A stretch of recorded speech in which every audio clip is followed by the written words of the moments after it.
ودع الكوليسترول والدهون والسكر باليقطين الأحمر، النتيجة غتبهرك.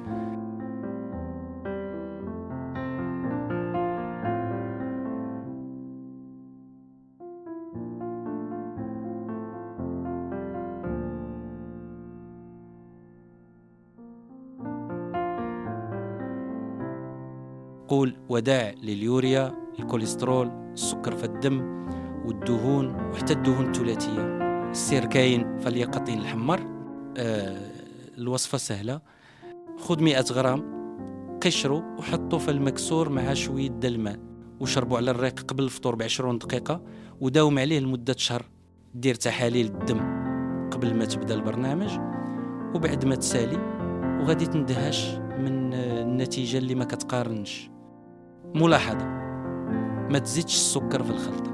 البرنامج شهر كامل، كل صباح على الريق قبل الفطور ب20 دقيقة، أو حتى كتحاول تقدم 100 غرام بحال الجزر وتشرب معاه الماء.